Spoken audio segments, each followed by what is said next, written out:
अरे कमी वापर पण अस्सल वापर। MDH काश्मीरी लाल मिरची पावडर।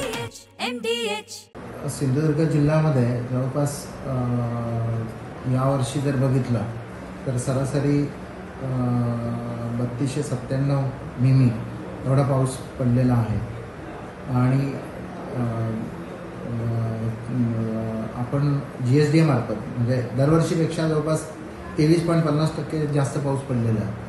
ह्या GSDA मार्फत याचं ज्या निरीक्षण विहिरी आहेत आपल्या जिल्ह्यामध्ये तर त्या निरीक्षण बोरवेलमध्ये सर्वेक्षण केलं जातं आणि त्या सर्वेक्षणानुसार एकंदर जर बघितलं तर 0.43 मीटर म्हणजे 43 सेंटीमीटर एवढी पाण्याच्या पातळीमध्ये भूजलामध्ये वाढ झालेली दिसून येते। तर तरीसुद्धा कसं आहे की काही भागामध्ये जर बघितलं तर उंचावरच्या वाड्या आणि वाढतं तापमान याच्यामुळे बऱ्याच ठिकाणी पाण्याचा तुटवडा भासू शकतो। तर तो जो तुटवडा आहे तो भासू नये किंवा नागरिकांना त्याच्यासाठी म्हणजे त्रास होऊ नये याच्यासाठी आपण पाणी टंचाई निवारण कृती आराखडा दरवर्षी आपण करतोय। गेली 3 वर्ष जवळपास आपण पाणी टंचाई निवारण कृती आराखडा केलेला नाही आहे आणि यावर्षी आपण म्हणजे तापमानामधील जी वाढ आहे त्याच्या हे करून आपण जवळपास 12 गावे आणि 302 वाड्यांमध्ये जवळपास 7 उपाययोजना आपण या ठिकाणी 9 उपाययोजना आहेत त्यापैकी 7 उपाययोजना आपण इथे घेतो। याच्यामध्ये नपापू विशेष दुरुस्त करणे, त्याच्यामध्ये 12 गावामधील 24 वाड्या आहेत। विंधन विहीर विशेष दुरुस्त करणे मध्ये 33 वाड्यांचा समावेश आहे। नवीन विंधन विहीर घेण्यामध्ये 125 वाड्यांच्या ठिकाणी आपण प्रस्तावित करतोय।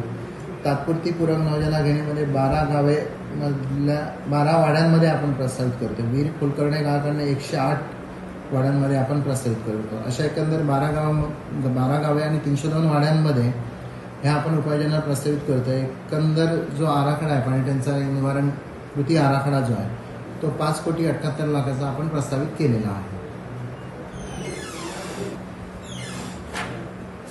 योजना विशेष दुरुस्त करण्यामध्ये मालोंड, राठिवडे, देवगड तालुक्यामध्ये वळुंडे, नारिंगरे, त्याच्यानंतर कट्टा, किंजवडे, हरकुळ खुर्द कणकवली तालुक्यामध्ये, कुंभवडे, कळसुली, त्यानंतर कुडामध्ये घोडगे, भडगाव, बुद्रुक, वेंगुर्ला तालुक्यामध्ये